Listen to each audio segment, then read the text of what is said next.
बहुत समय पहले एक दूर के राज्य में एक सुंदर और विशाल रेगिस्तान था, जिसे जादुई चावल का रेगिस्तान कहा जाता था।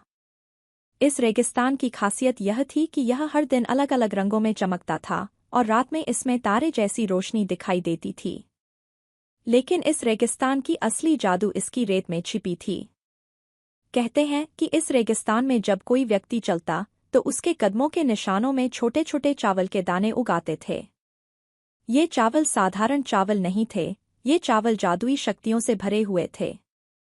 अगर कोई व्यक्ति इन चावलों को अपने परिवार या गांव के लोगों के साथ बांटता तो वे सभी सुखी और समृद्ध हो जाते थे। लेकिन यह चावल सिर्फ उन्हें ही मिलता था जो निस्वार्थ भाव से दूसरों की मदद करने की सोच रखते थे। राज्य में एक गरीब किसान था जिसका नाम अर्जुन था। उसका परिवार बहुत मेहनत के बावजूद भूखमरी की स्थिति में जी रहा था। एक दिन अर्जुन को किसी बूढ़े साधु से इस रेगिस्तान के बारे में सुनने को मिला। साधु ने उसे बताया, अगर तुम्हारे दिल में सच्चाई और निस्वार्थ भाव है तो जादुई चावल तुम्हारी किस्मत बदल सकते हैं। अर्जुन ने तय किया कि वह इस रेगिस्तान में जाएगा और वहां से कुछ चावल लाकर अपने गांव की मदद करेगा। वह लंबी यात्रा पर निकल पड़ा। कई दिनों की यात्रा के बाद वह उस रेगिस्तान में पहुंचा।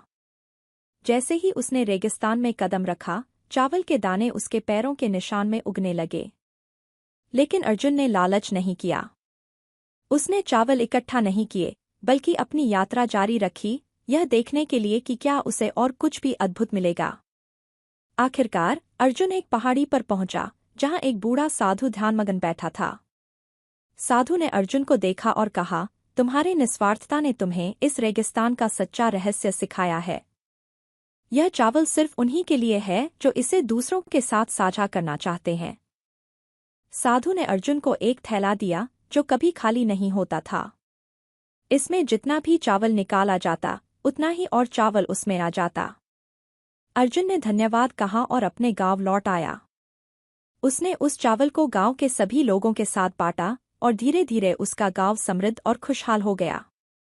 इस तरह अर्जुन की निस्वार्थता और दया ने न केवल उसके परिवार बल्कि पूरे गांव को बदल दिया। और तब से जादुई चावल का रेगिस्तान निस्वार्थता और मददगार भावना का प्रतीक बन गया।